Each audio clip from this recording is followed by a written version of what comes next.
I just think it's interesting that there may be a kind of a new movement happening that is maybe led by Greater Appalachia. But it's just an interesting way, I feel, to look at Bitcoin culture, that geographically it actually might overlap with this Greater Appalachia area. And so yeah, Milei is a really unique phenomenon. He has this incredible popularity with the youth. He's like a rock star. And he basically says like governments should live within their means and they should basically only focus on rule of law, so the court system and the police. He says everything else they destroy.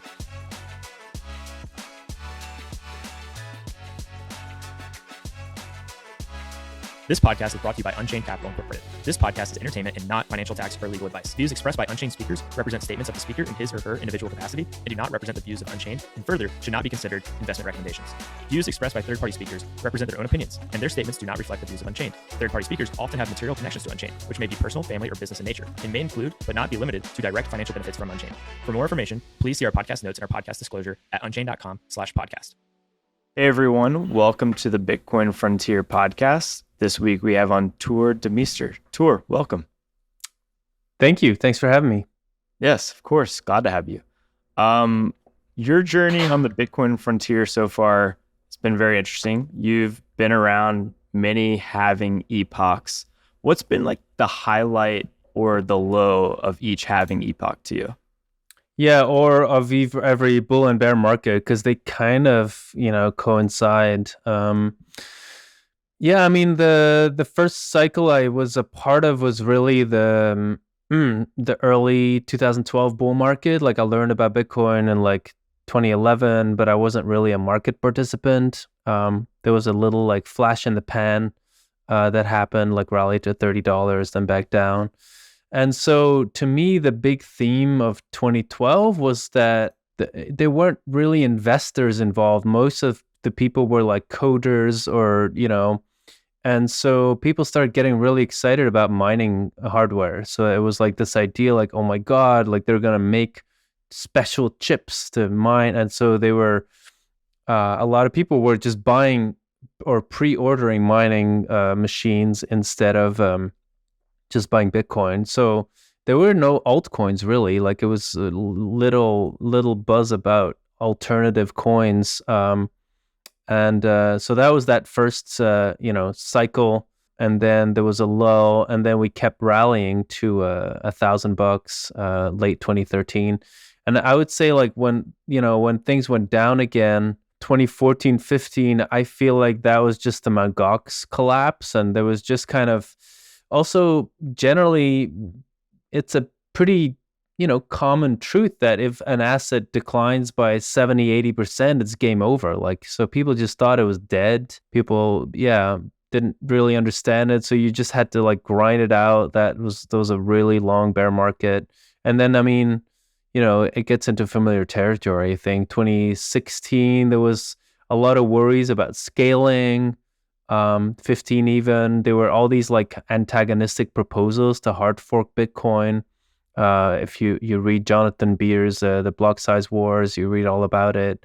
And then later was more the ICO craze. So yeah, I mean, coming down again, it's hard to put a theme on a bear market because people just lose interest. So like, what kind, I feel like an early bull market, you can put a theme on that because it's often like, what are people worried about? Like they want to be excited, but they're still worried. So maybe like the early new bull market, 2019, maybe it was like regulatory concerns. What year were you first involved in Bitcoin? 2017, but I didn't really become like deep into Bitcoin until the 2018, 2019 bear market.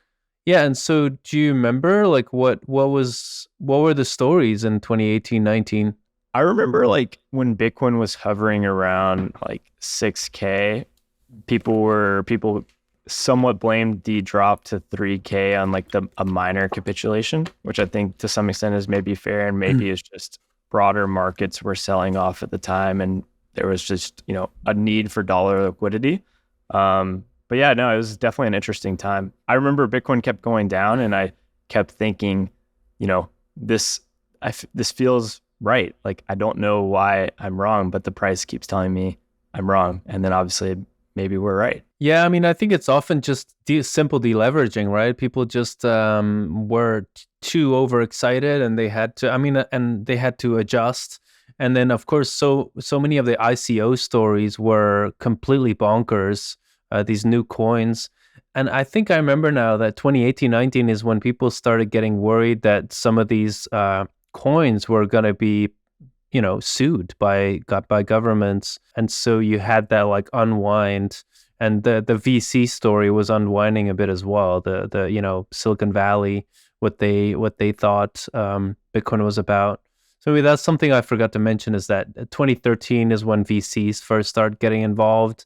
So in Silicon Valley, I think some people start getting excited about building the picks and shovels. So like, funding Coinbase and like getting some of the early infrastructure companies up and running. But there was also a misunderstanding about the cypherpunk values. Like they just saw it more like as the new Amazon or the new Google, and didn't necessarily get the ethos. And so I think that kind of fueled then these crazy, alternative coin bubbles that we saw. Yeah, that very, very first run up, or one of the very first run ups to the $30, it was either in 2011 or 2012. Like you said, the community was so small back then. What do you think really drove that? Was it just like some wealthy doctor deciding to buy a lot of Bitcoin somehow? Or how do you think that happened? Yeah, I mean, that was actually 2011. So before, in early 2011, yeah, price was, I think, in the dollar cents, and then it was $1. And it was, as far as I remember, either a Slashdot article or a Wired article, like just some kind of mainstream media article about this weird thing called Bitcoin. And that just drove a lot of attention. And because it was such a penny stock, I mean, imagine like 5 million Bitcoin in circulation, and possibly less actually, and a $1 Bitcoin price. So you had a $5 million market cap. So, a couple $100,000, and the price goes up like crazy. So yeah, I mean, this is all very, very small. And then just the downturn, I think it was just the early bubble. It's just there was Bitcoinica. Like I need to like look up when exactly that was, but there was a little platform where you could short Bitcoin as well. Like and then there were some rug pulls early on, so people lost Bitcoin. There was like a website, mybitcoins.com, that was an exit scam, like an online wallet. So yeah, I think people just were learning about the risks, and then all of a sudden, when you're excited initially, you don't need a lot of reason to pull back if it's so novel. I'm curious, over the years, is there anything that you look back on and you're like, wow, I was really wrong about that in regards to Bitcoin? I was wrong about how much money people are willing to invest in completely harebrained schemes. Honestly, like I always like Ethereum early on. I was like, okay, I was excited. I thought it was going to be smart contracts on top of Bitcoin. Like that was the initial story. And then they started doing this like ICO thing, which was weirdly organized. And then their plans for scaling were like, oh, we're going to do something with sharding. Like it was all so bizarre and vague and didn't make sense. And yet, here we are. I went to a gazillion dollars market cap. Like what are we now at? What is it, 100 billion still or something? Ethereum, maybe a little more, yeah. Yeah, maybe 200. I think it's maybe half of Bitcoin's market cap. Yeah, maybe something like that. So yeah, I mean, that is something that really surprised me. Just how willing people are to invest in something that they don't entirely understand. Which, I mean, you can say the same thing about Bitcoin, but I feel like a lot of the value investors, at least you want to like study the important aspects and really feel comfortable. Yeah, so people have different standards. That's been a big surprise over the years. Things that I've been wrong about. Well, so I made some trades, that didn't turn out well. Luckily, I've always, was pretty disciplined with stop losses and things like that. So you just get stopped out, and then you lose whatever 5% on your trade or something. Other things, I you still think calling the translate? top is hard. I think that is something that I've been wrong about. I remember in the run up in 2016, 17, especially, I was like too bearish. I was basically getting caught up in the wall of worry. I was like, oh, I think we're going to really need a period to digest. And then, and I think part of it was that it was really hard to, distinguish signal from noise. Like all you had to go on was online, whatever people are writing. Whereas now with on-chain analysis, I was listening to the Checkmatey interview on what Bitcoin did recently, and he's the main technical guy, I believe, at Glassnode. Yep. And so, yeah, I mean, he was right. A lot of these tools were only developed in late 2017, early 2018, and then even later. So for a long time, we just didn't have tools to understand, like, what is the actual money saying instead of what is some guy in his mother's basement saying, even though sometimes they do have a lot of money, but you know what I mean? Yeah, for sure. Yeah, I like Checkmate a lot. He has some really good, fairly unbiased content, I like to say. So really cool. I know you've produced a lot of great content about Oliver Anthony, the guy that wrote the Richmond, North of Richmond. Why do you think he struck so many people when he released that song? I can't speak for other people. I know it hit me. Like really, it really, really hit me in a way that I was just moved in a way that I hadn't been in like over 10 years, like listening to just, I'm always like looking for new music. It's a pretty big hobby of mine to just dive in and see what's out there. And yeah, I was very moved by it. And so what it was for me is that obviously it comes from the heart. It's very sincere. But there's courage involved, and there's also knowledge involved. Like he's done some work to understand what is going on.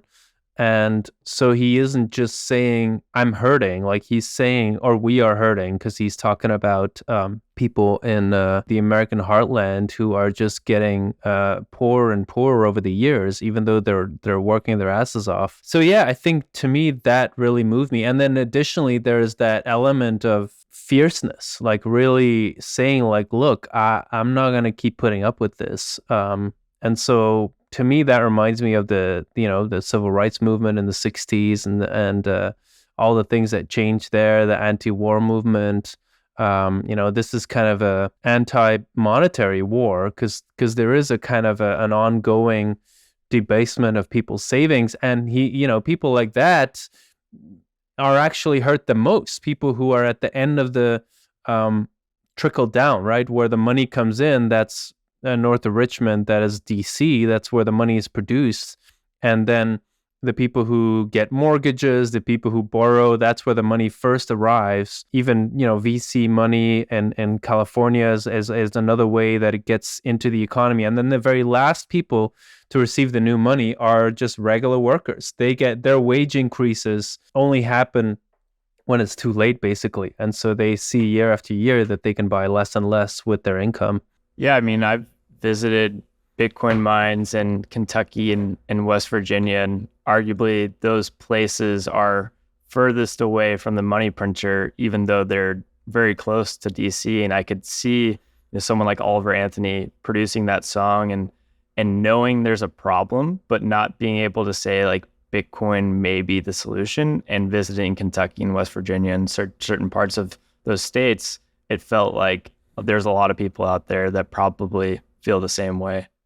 Yeah, and he says the dollar ain't shit is one of the lines in the song, right? He really and then he says it's taxed to no end. So he's talking about the inflation tax. And I want to see. I thought I had a few more lines of his lyrics. Oh, here it is. Your dollar ain't shit. It's taxed to no end because of rich men north of Richmond. That's pretty clear. There's always, this is another song of his, there's always some kind of bill to pay. People just doing what the rich men say. He also says, people's crying about burning coal, but not the poor souls who's digging it. So he's kind of pointing out that money and attention goes to certain agendas, and that there's a lot of people that are forgotten in the process. Which is, whatever your politics are, it is true that inflationism is a redistribution of wealth. Like, you are taking it from one place and you're giving it to another place. Like, you can't just magically create more wealth by printing money. And so, yeah, I just feel like this is the beginning of something new. I thought it the first day it came out. Like, this guy, by the way, he went to number 1 in the charts in a matter of a day, and he had never charted with any other song before. He even had never performed, I believe, live for a big or even a small audience. And it's unique. It's never happened before. Like, always in the history of music, people always go to, like, number 50 with a little song, and then finally they have a number 1. So just very unique, a unique event. And I think it could be the beginning of something a lot bigger. Yeah, I mean, I guess his rapid rise in popularity can partly be attributed to the internet right now, right? Like, if you're able to produce great content or great music, and it's really great, you can go to number 1 from nothing, which is pretty cool. Yeah, but it hasn't happened in the 15 years that the internet's been around. Right. But I agree, of course, the virality, how fast it went is because of the internet. But I think there's something about that his message is just different.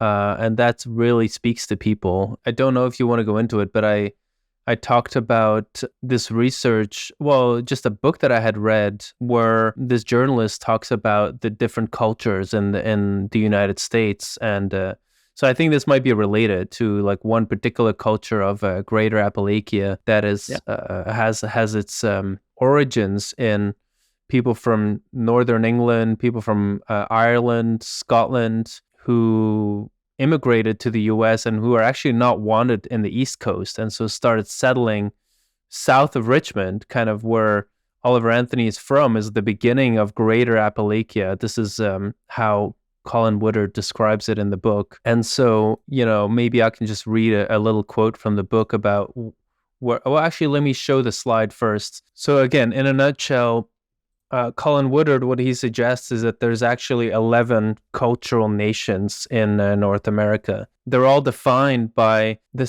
early settlers who set the tone. And so depending on where these people were from and what their story was, that has set the cultural tone even until today, like 200 or 300 years later. And he actually proves that in the book by showing current day voting records and really, pointing out the differences that still exist today that go back to that early settlement day. And of course, the population numbers have exploded, but people tend to self-select, is his argument. Like, whenever you go and move somewhere and you don't like the culture, then you're going to move away again. And when you do like the culture, then more people like you are going to join. So Colin Woodard, this is how he shows Greater Appalachia on the map. Like, currently 60 million people live there. And let me read you the origins. So that is Appalachia. He says, the founders of Appalachia came from the war-torn borderlands of northern Britain. Their ancestors had weathered 800 years of nearly constant warfare, some of them fighting in the armies of William Braveheart Wallace. And then he describes their character. He says, suspicious of aristocrats, social engineers, and outside authority of any kind, Borderlanders valued individual liberty and personal honor above all else, and were happy to take up arms to defend either. And so historically, he's saying that the elections actually in the US have been decided by two other groups, by the Deep South, which is that includes Houston, parts of Florida, that whole area down there, the Deep South. And then on the other hand, Yankeedom, which is the Northeast pretty much, which is where the original, English settlers were. And so historically, basically he's saying the Democrats, that's the Yankees, and then the Deep South is pretty much the leading of the pack of the Republicans. That's been the historical, kind of tension. And then the other nations will ally, will switch alliances. And so I just think it's interesting that there may be a kind of a new movement happening that is maybe led by Greater Appalachia. Because if you look at, the cities where Bitcoin is most popular, I'm in Austin, so that's down there. That's actually at the far end, the southwest of Greater Appalachia. And then where Oliver Anthony is singing from is just outside of Raleigh. So it's like all the way in the east there. And anyway, I don't want to keep going on about it, but I just thought it's interesting because we also have Nashville. Nashville is known to be have a very intense Bitcoin population, lots of startups there. So it's just an interesting way, I feel, to look at Bitcoin culture, that geographically it actually might overlap with this Greater Appalachia area. Yeah, definitely. I mean, just looking at it, seeing the map stretch from Austin to Nashville, and like I'm just north of Atlanta, so I'm in this Appalachia, segment as well. Yay. Yeah, exactly. It is. I don't think it's a coincidence. I mean, the distrust in institutions or the aristocrats, as it mentioned in that book, I mean, that's Bitcoin, right? Like being able to independently verify this new form of money, this new monetary policy, and be able to hold it and not be debased or stolen from like the dollar. So yeah, I mean, I think this was a fascinating presentation. I'm curious, this whole presentation, was this inspired by Oliver Anthony or did this just come up on its own? Yeah, it really was, because he, in an interview, he said, "Oh, people are describing my music as like music from, Appalachia, or Appalachia, but that's not true, because where I'm from, like I'm out of the mountains." But then he does say like, "Oh, my grandfather, he lived in the mountains," and it's actually his Oliver Anthony's, that's his artist's name. It's actually a tribute to his grandfather, who was called Oliver. I forget his actual real name now of the artist that we're talking about. But so anyway, so to me, it's like, well, if you're inspired by your grandfather and he was a musician and he lived in the Appalachian Mountains, culturally speaking, you are a part of that. You're part of that culture anyway. And of course, these borders are a bit fuzzy. And but so in terms of like the contrast, I thought it was interesting to also look at Tidewater, which is that culture just north of Charlotte, Wilmington, where Oliver Anthony's from, what he's singing about, the Richmond, north of Richmond. And in the book, Colin Woodard calls it Tidewater. And he describes it as Tidewater was led by settlers who were the second sons, like the literal second sons of the British aristocracy, those whose lack of inheritance back in England brought them to the colonies. They sought to recreate their more feudal society in their new homeland. With themselves at the top and indentured servants and enslaved people at the bottom, they sought to create a paternalistic, mannered, class-based society. The Tidewater ethos was that your betters knew best and would take care of you as long as you stayed in your place. So it's kind of interesting to, think about DC, Washington, DC, and the culture around that as being influenced by the original second sons of the British aristocrats. Yeah, and so that kind of, maybe that's the new tension that we're feeling in society, where the podcasters and the people on maybe more like Twitter are more representative of Appalachia, and then Tidewater is maybe more, who knows, like mainstream media and like places like Reddit that are just more kind of in line with the status quo, right? The status quo up to now. Yeah, I mean, I completely agree. It's crazy how that's happening and how this movement with Oliver Anthony was so fast. I know you've this slide is super interesting too, about the, I guess, migration from those Tidewater type areas to the more of the Appalachia deep south type areas. Yeah. It's actually, it is actually happening. People say there is migration, and these are big trends, like and by the way, California and is part of an area that Colin Woodard describes as the left coast, and he doesn't do it pejoratively. Like, it's just because he's saying that culturally speaking, it's very close to Yankeedom, because these like religious, more radical cultures, they would go around and then settle religious inspired communities on the West Coast. But so that results, of course, in high taxation cultures, because they believe more in community. And if you live under a gold standard, the difference between a high taxation culture and a low taxation culture isn't that extreme.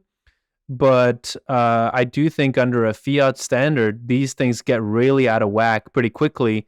I grew up in Belgium, and the tax freedom day is after the summer. So like basically you pay taxes. This is kind of a way to visualize how or imagine how taxes impact people. So you just you take the average tax that people have to pay, or the mean tax, and then you say, out of the 365 days a year, how many do I work for myself and how many do I work for the government?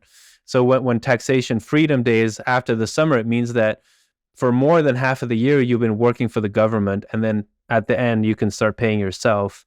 So yeah, so I believe that these higher taxations, and then there's just more distortions in society that happen because of the fiat system. And so I think part of the reason why people emigrate, I mean, is because of taxes, but it could also be because of cultural reasons. It's just something interesting that I think is maybe not to be neglected, like looking at some of these trends. Yeah, I definitely agree. And I guess to some extent, the high taxation and the culture can kind of be one and the same, with like the distrusting the aristocrats, distrusting the leaders of a specific culture. You might create your own culture and go off into Appalachia. Yeah, I mean, historically, yeah, I mean, also these are more younger areas, right? Like I did a little road trip to Oklahoma, and I mean, literally from a kind of a colonizer's quote unquote point of view, from the kind of the white colonized point of view, Oklahoma was empty until 1889 when they did the land run. And so it's like so young. Like this is a country, so to speak, that didn't exist 100 years ago. So yeah, like whereas if you go to Massachusetts and stuff, like there was settlers there in the 1600s already. Yeah, definitely true. So it definitely seems like with this presentation, Oliver Anthony's music that he released, that there's a movement going on, at least in America, for something to rise into popularity that much. It's not, to me, it's not just a coincidence. I think we've also seen like Milei in Argentina is very popular now. Can you tell us a little bit about him, and are these two concepts potentially related? Yeah, I think they are, because basically the status quo, I think it's clear by now, pretty much in the entire West, is not friendly to Bitcoin. Look at the BIS, look at all these institutions, the IMF, European Union, ECB, Federal Reserve, and then of course the governments, the existing parties who are in power are just not friendly to Bitcoin. At least not in the sense that they are ready to embrace it. Like they might tolerate it to an extent, but really kind of doing something like what Bukele did in El Salvador is just not in the cards with the existing powers that be. And so, yeah, I do think there's a link there with some new movements where there are now young people who grew up in the internet era, who never knew what the world was like before the internet, and who think it's only normal that you should have protocols that govern money that you can't manipulate. Just how like BitTorrent was a simple protocol to download stuff and nobody's in charge of it.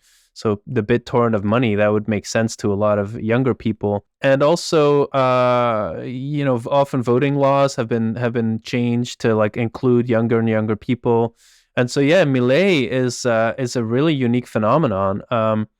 because he has this incredible popularity with the youth. He's like a rock star. And by the way, he was a singer in I believe it was I don't know, no, I don't know if it was a Queen tribute band. It was basically a rock band, like a cover band. And then also he was a goalkeeper in a professional soccer team. So and he was an economist. So he has like this weird combination of like knowing what groups of people love, and then also, the economic analysis of society. And what I think is unique about him is that even though he's depicted as extreme right, is that it's a very principle-based program that he has. And he basically says, like, we should, governments should live within their means, and they should basically only focus on rule of law, so the court system, and the police is kind of pretty much the only thing he wants the government to do. He says everything else they destroy. And he uses many examples, of course, in Argentina, where they were trying to fight poverty and made it worse. And they were trying to, lower rent, and they only increased it, etc.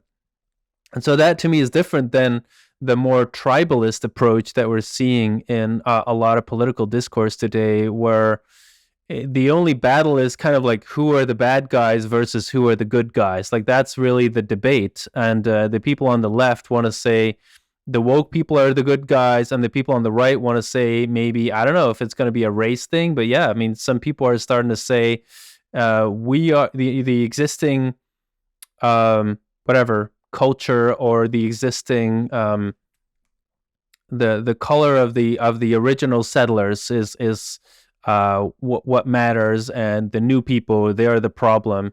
Whereas what Milei is saying, it's nothing to do with color, or it's nothing to do with who's in power. He just says, let's radically lower government expenses, let's do away with the central bank, and just allow the market to self-regulate, and basically going back to the 19th century, because in Europe and in Latin America, in the US, this was the norm, right? To have a very small government and unwind this gigantism that we've seen develop under the fiat standard.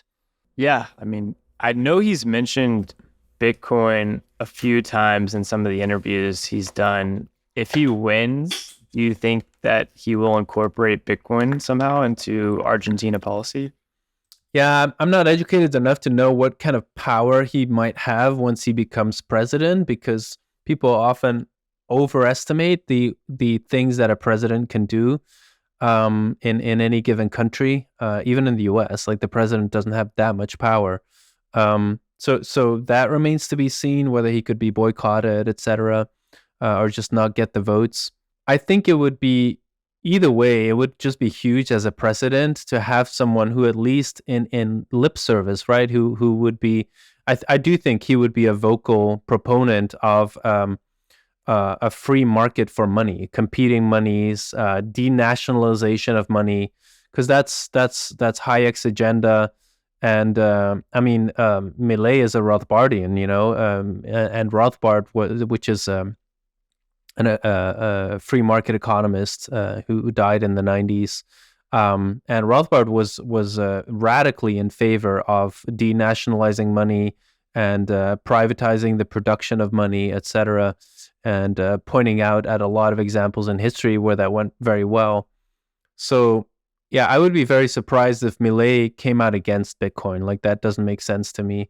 And so in that sense, I think he's just kind of taking Bukele's discourse to the next level, where he's integrating it into a broader economic picture of very, very lean government and allowing people to take care of themselves more rather than having to rely on government largesse, which the government doesn't have anything. They only redistribute. So ultimately, that's part of what Milei often talks about is really pointing out, like, hey, the government doesn't produce anything. They just redistribute. So maybe the market is smarter at doing that than they have been so far.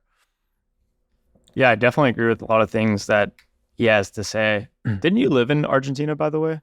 Yeah, I spent I I think altogether about 4 months there, 4 or 5 months, between 2011, 2013. Yeah, because I wanted to know. I was writing my newsletter back in Belgium, and I just was worried about the euro and where things were going. And so I wanted to learn more about how people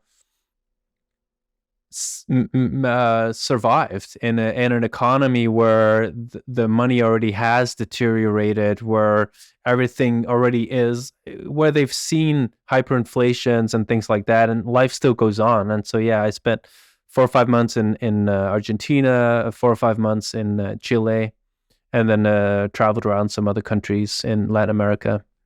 Awesome. That's very cool.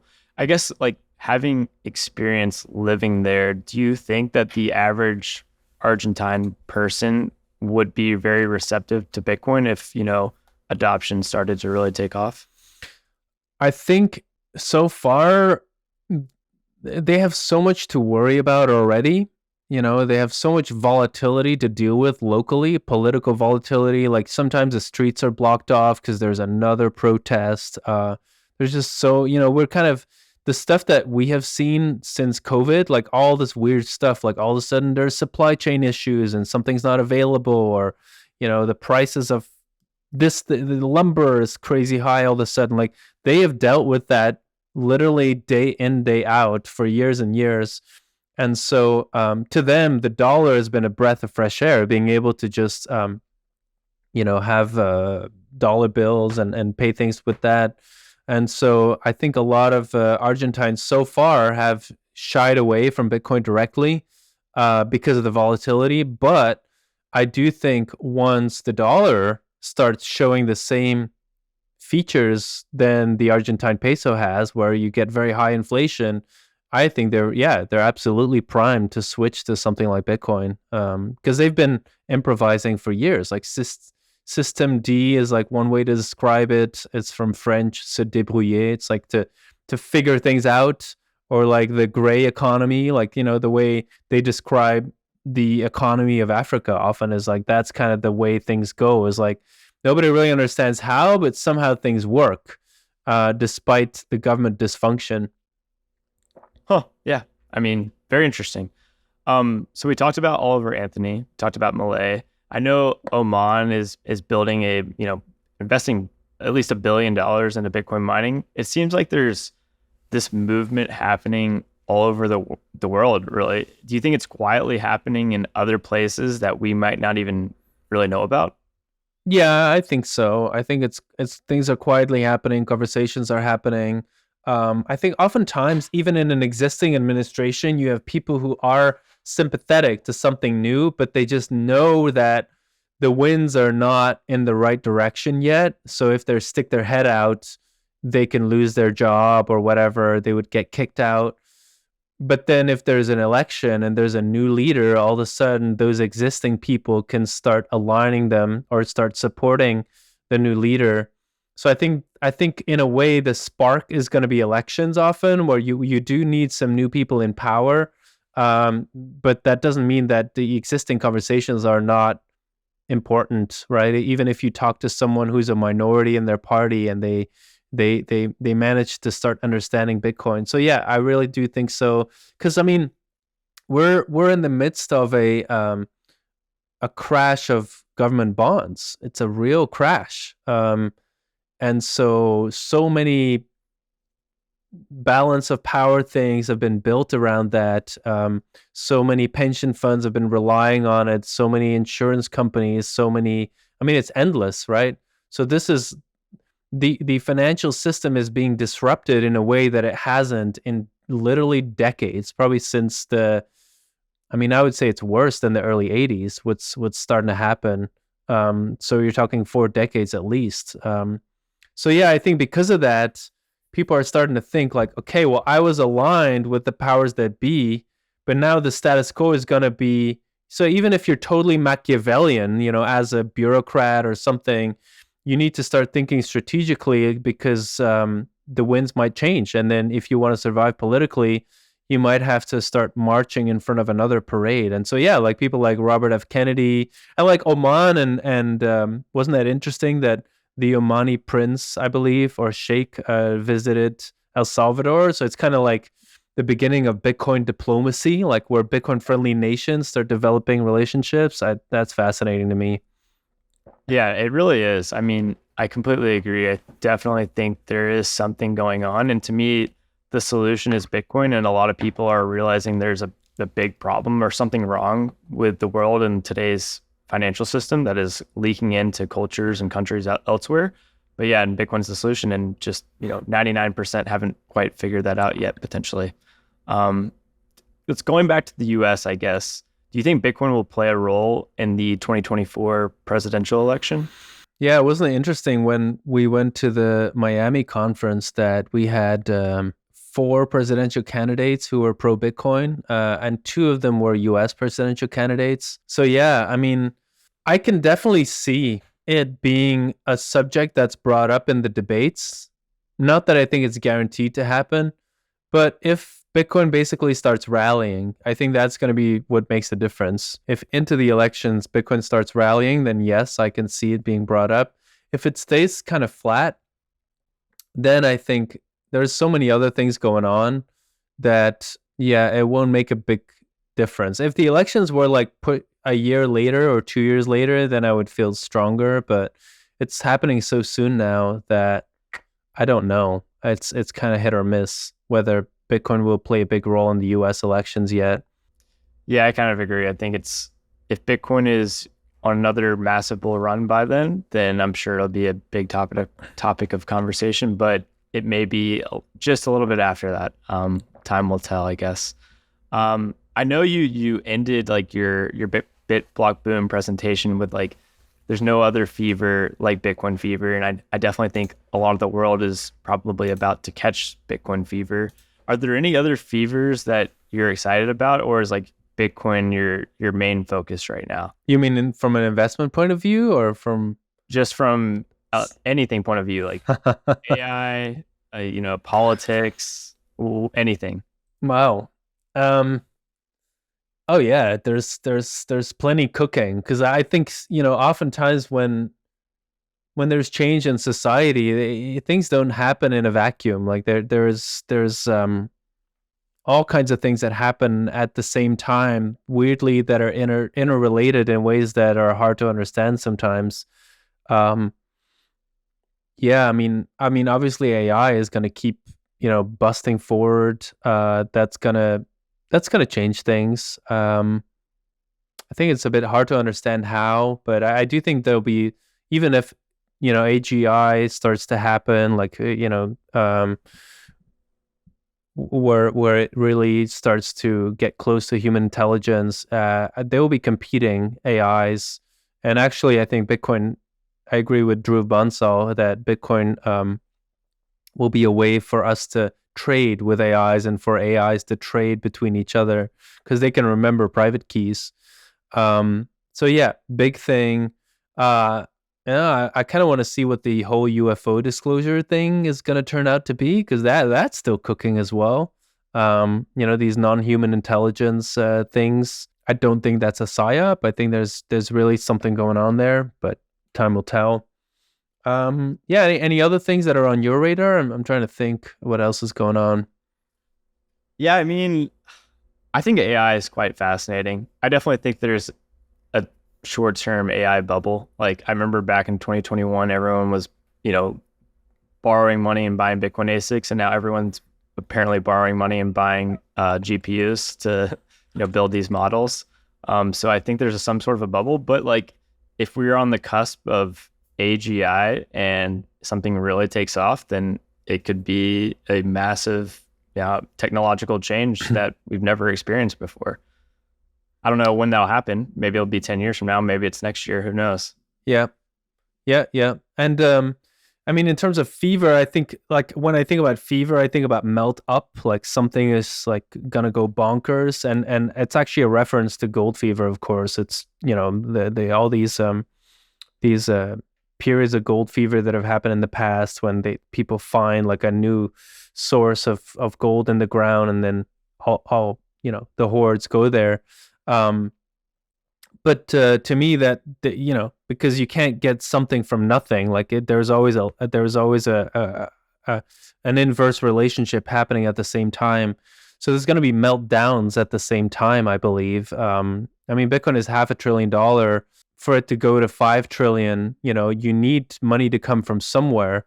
And so I really think, and it's not going to be caused by Bitcoin. It's just already happening. It's like, yes, the bond bubble is bursting. Real estate, unfortunately, I think is going to go down a lot, especially if you correct it for inflation. A fever, I do think fever can happen in the commodity space, where just very, because it's the basics. People need oil. People need basic raw materials. And so I think the prices there are just going to go bonkers. And these companies are going to make a comeback, like big mining companies and other commodity-related companies, in a way that people didn't expect. Like everybody's still looking at, Apple and all these consumer tech companies.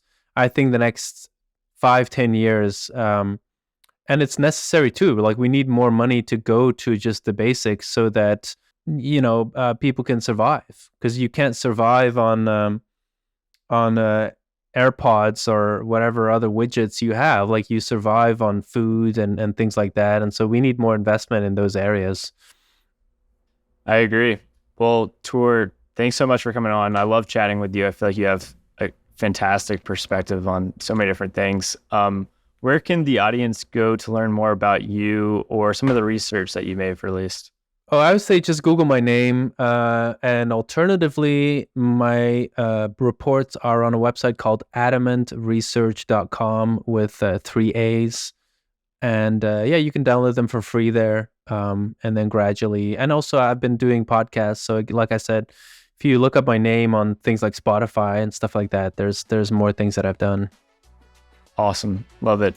Tuur, thanks so much for coming on. This was great. Thank you, Joe. Appreciate it.